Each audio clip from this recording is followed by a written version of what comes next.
100% gagal, pasti total gagal. Nah, ini sesuatu yang luar biasa. Kelihatannya Pak Jokowi ini takut sekali. IKN ini dihambalangkan. Pak Jokowi ini kejangkitan atau menderita penyakit psikopati. Dia sejatinya seorang psikopat. Saya bukan membenarkan Jokowi ya, saya bukan mendukung Jokowi, bukan juga karena Jokowi anak Imi ya. Jokowi itu melakukan sesuatu gitu buat negara ini gitu. Kalau dalam beberapa waktu yang lalu saat kampanye Prabowo dan Gibran, ya, ketika ada pihak-pihak atau kelompok tertentu yang berpikiran negatif terkait dengan Prabowo dan Gibran, mereka kemudian merespon itu dengan tagline dijogetin saja.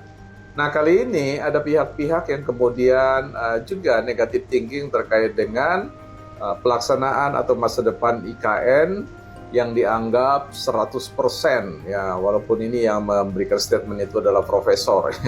Saya juga heran ada profesor, gelar profesor yang kemudian berani memastikan ya 100% gagal, pasti total gagal. Nah, ini sesuatu yang luar biasa. Dan banyak pihak-pihak yang lain lagi yang tentu seide dengan pikiran-pikiran itu mau mengatakan IKN adalah akan mangkrak. Ya, IKN merupakan museum kegagalan seorang presiden yang ambisius, ya, Pak Jokowi. Tetapi kemudian muncul tagline dari Pak Jokowi, ya dimotorin saja.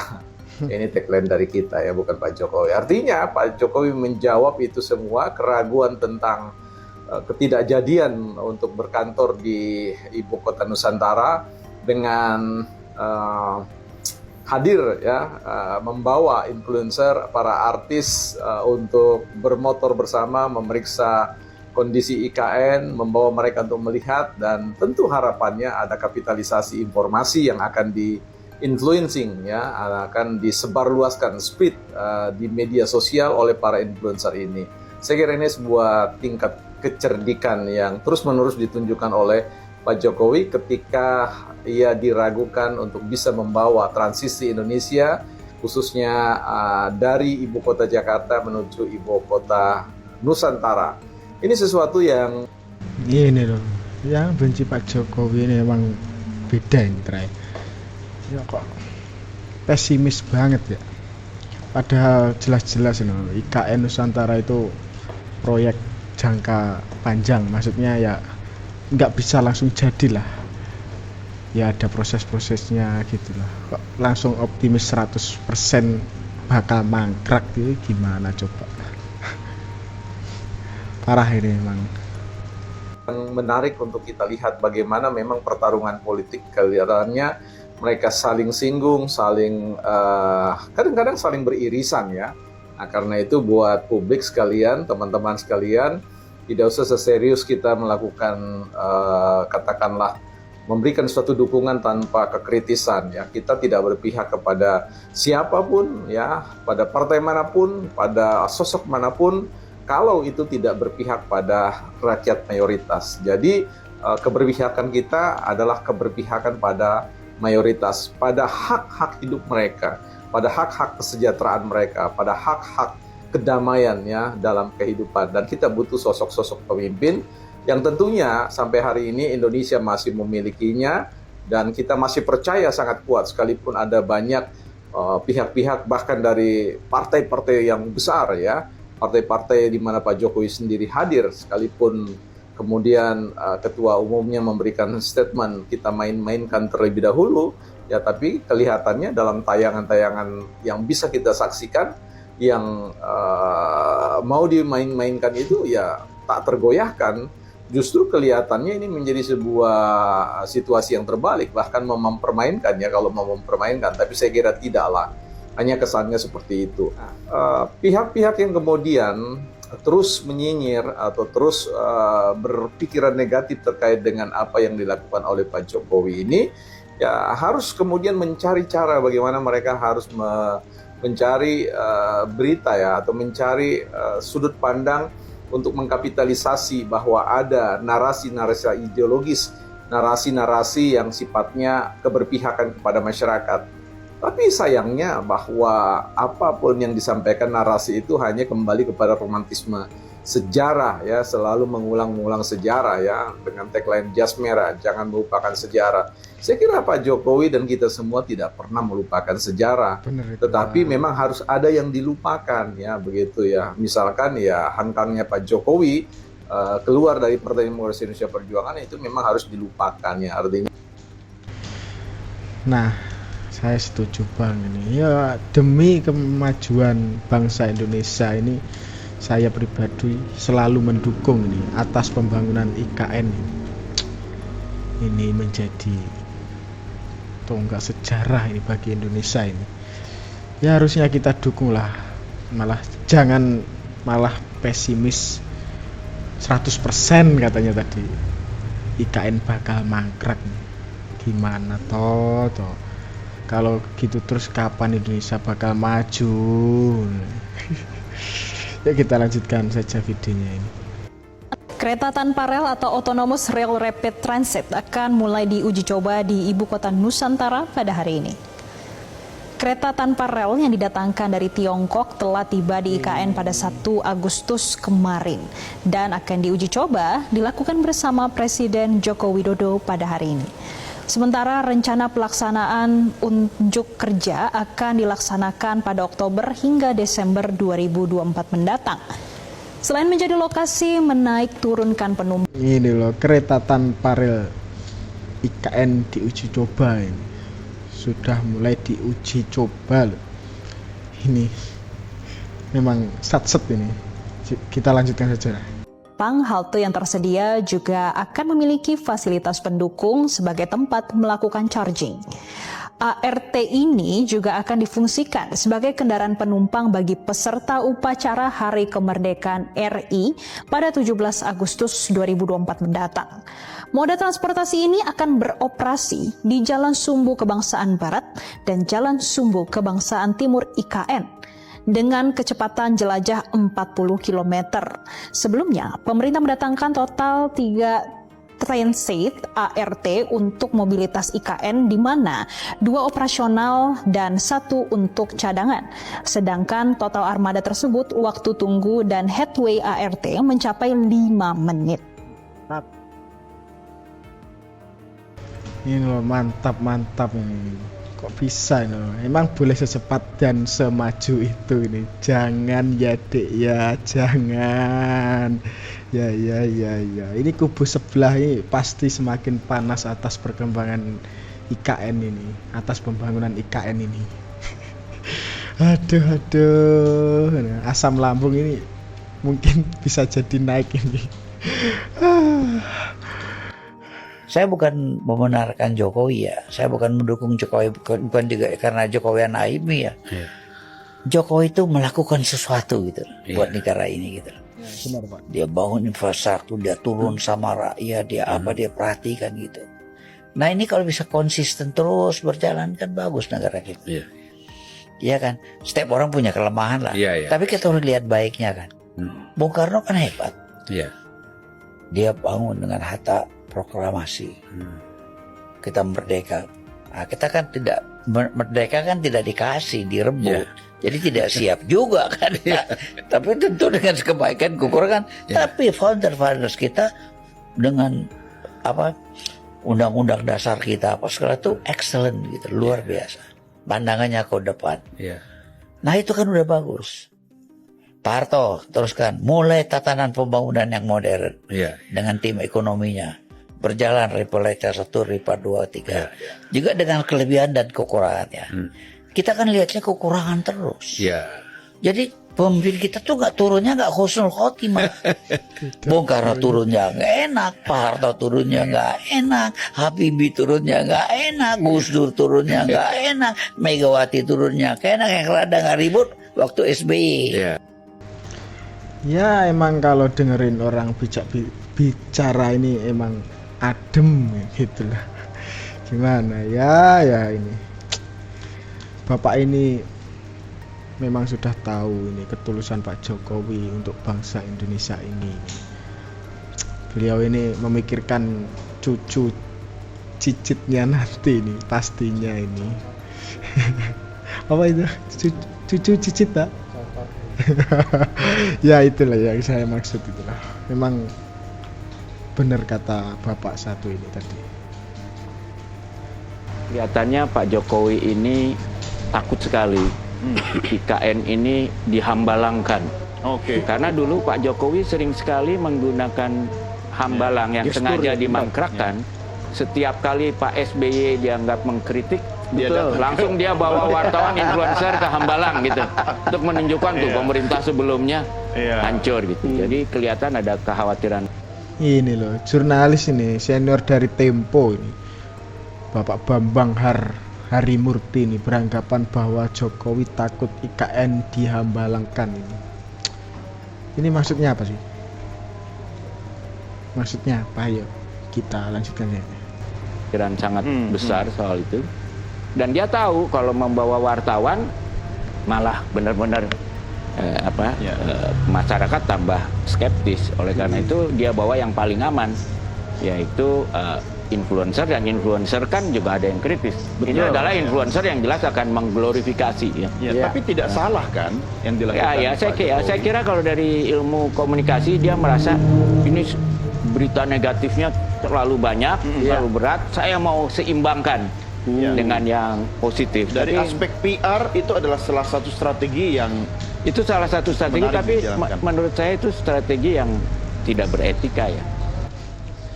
Gimana menurut kalian ini soal apa ya, pendapat dari jurnalis Bapak Bambang tadi? Emang lah, coba tulis di kolom komentar ya pendapat kalian soal pendapat Bapak Bambang tadi. Kalau orang-orang dekatnya kan bilang ya kalau udah 20 Oktober Pak Jokowi itu siapa gitu.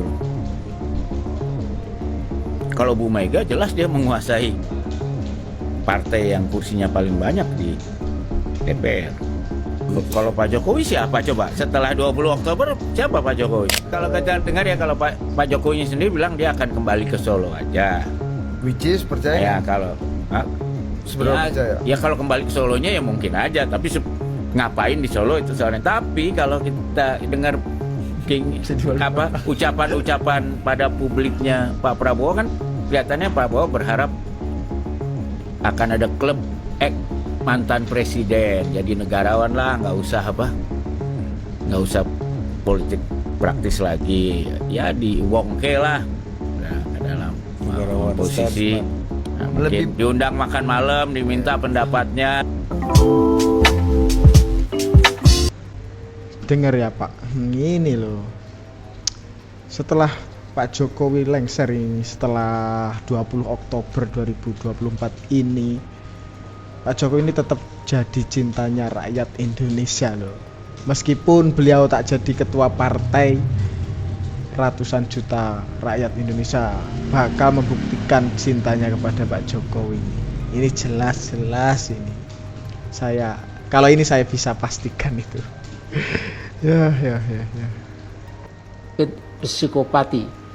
Ini saya kira sudah pernah saya sampaikan, jangan-jangan Pak Jokowi ini kejangkitan atau menderita penyakit psikopati.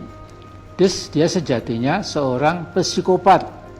Dan ciri-ciri psikopat hampir semuanya dimiliki Jokowi. Kok bisa-bisa Baca misalnya artikel panjang 11 halaman yang dirilis oleh Kanal. Kok bisa-bisanya ngomong Mbak Amin ini kalau Pak Jokowi ini psikopat ini. Ini psikopat dari mana coba? Yo. Ngawur ini, semakin tua semakin ngawur ini omongannya. Kanal Very Well Mind yang di-updated pada 17 Juni kemarin tahun ini. Jadi ciri-ciri psikopat adalah pertama menderita narcissism. Jadi narsisisme itu penyakit mental di mana penderitanya secara eksesif berlebihan mengagumi dirinya sendiri. Jadi orang Jawa mungkin bilang aku kok, gitu. Artinya merasa dirinya sudah top markotop. Aku punya legacy. Aku pindahkan ibu kota dari Jakarta ke Kalimantan Timur. Nah, siapa berani menantang keputusanku akan aku hajar. Kira-kira begitu. Gayanya memang pelongo-pelongo dan kelemak-kelemek, tetapi dalam dirinya ada ambisi psikopat. Ini mungkin Mbah Amin ini sakit hati yang sangat mendalam kepada Pak Jokowi ini sampai segitunya loh. Loh Mbah Amin, Mbak sadar. Yuk kita lanjutin ocehannya Mbah Amin ini. Saya juga ngakak ini mendengar ini. Kedua, ciri yang berikutnya adalah lack of guilt. Tidak pernah merasa salah. Kalau ada yang menunjukkan kesalahan malah dimusuhi, dirancang bagaimana menelikung orang yang berani mengkritik sang psikopat. Lantas yang ketiga, impulsivitas, impulsivity. Jadi seorang psikopat punya kebiasaan terlalu sering berbuat dulu, akibatnya dipikir belakangan. Jadi pukul dulu, urusan belakang. Seorang psikopat bisa jadi omongannya, kedengarannya bagus, misalnya ojo kesusu, ojo gerusa-gerusu, tapi kenyataannya jauh berbeda. Lagi-lagi impian megalomaniakku, itu Jokowi, ya. Impian psikopatku, ya, Jokowi, yang bernama IKN harus terrealisasi. Bentar. Ini ciri-ciri psikopat ini kok rasa-rasanya malah ada di dalam diri Mbah Amin. Gimana coba? Menurut kalian loh, gimana? Ayo. Gimana coba? Secepat mungkin. Jadi tabrakan antara omongan dengan kemauan. Keempat, no empathy. Tidak ada empati. Empati adalah kemampuan seseorang untuk membuat pengandaian. Misalnya ketika melihat kemiskinan bangsa yang meluas, orang yang normal bisa ikut merasakan seperti apa penderitaan hidup yang dialami orang miskin.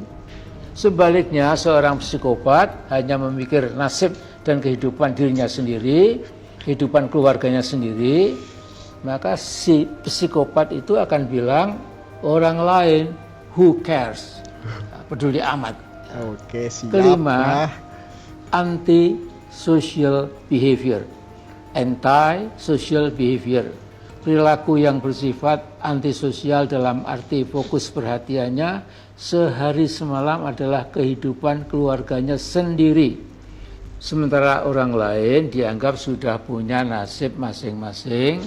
Jadi kalau bagian besar masyarakat hidup menderita, menurut si psikopat tadi, memang takdirnya mereka itu menderita. Jadi mana ada orang dapat melawan takdir. Begitulah kurang lebih cara berpikir dan cara berperilaku seorang psikopat. Nah, gimana? Mbak Amin kan usianya sudah senja, waktunya ini taubat loh Mbak, kok malah tambah dosa itu gimana toh? Mbok taubat. Astaga. Dulu semua orang masih cukup takut dengan elit-elit partai. Ketika ketua umum berfatwa, semuanya tak ada yang boleh melawan, tegak lurus dan berbaris secara rapi. Tapi oligarki dan ketua partai, kekuatan partai di tangan Pak Jokowi itu selesai semuanya. Partailah yang tunduk kepada Pak Jokowi itu. Aduh. Itulah yang dikatakan orang ini. Partai ini sekarang tunduk kepada Pak Jokowi ini. Ini benar ini, rakyat juga tahu kinerja dari Pak Jokowi. Kinerja yang ya ingin membangun bangsa Indonesia ini menjadi lebih maju lagi. Dan Pak Jokowi ini pokok demi rakyat. Pak Jokowi bakal lakukan apa saja.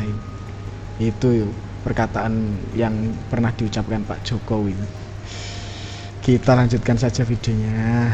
Karena saya nggak terima negaraku dibeginikan oleh sementara orang. Dulur, yang lihat video ini, video saya atau video yang saya stitch dari official e-news ya. Langsung aja komen. Jangan hanya love tok. Tapi syukur-syukur di follow ya. Akunku syukur-syukur di follow. Atas kalimat yang disampaikan oleh Bu Mega. Ini ya, saya ulangi lagi. Saya tidak rela negara saya dibeginikan oleh sementara orang. Nah. Terus terangnya dulur ya, dengan ekspresi Bu Mega yang seperti itu, ini banyak atau mengandung multi tafsir. Jadi antara tafsirku ya sampai tafsir sampean pasti berbeda. Saya dan sampean mengartikannya pun juga pasti ada yang berbeda. Oleh karena itu, kalau melihat video tersebut baik dari stit saya ini atau dari yang lain, khususnya ini nang video ini, ojo mek lop tok, yo lope iku abang ngono, terus komentaro apa arti dari kalimat itu. Nah itu benar dikatakan ini, jangan di love doang, komen saja. Yang tadi lah, pastinya kalian tahu yang Bu Mega bilang, saya tidak terima negaraku dibeginiin oleh sementara orang ini. Kalau menurut kalian ini gimana ini soal pidato Pak Jokowi sampai Bu Mega tadi ya? Tulis di kolom komentar ya. Saya tunggu pokoknya. Bang Ara, Anda membayangkan Jokowi setelah tidak lagi menjabat akan seperti apa, melakukan apa, dan bagaimana ya? Akan menjadi tokoh yang seperti apa? Seperti SBY kah? Lebih banyak melukis sekarang? Seperti Bu Mega yang masih ada karena juga merangkap ketua umum partai, jadi juga masih menentukan arah kebijakan partainya? Atau seperti apa Pak Jokowi setelah 2024? Saya kenal Pak Jokowi sekitar 18-20 tahun ya. Jadi cukup lah ya, dan cukup intensif selama ini berkomunikasi sampai sekarang. Teman ngobrol yang enak, teman debat yang enak.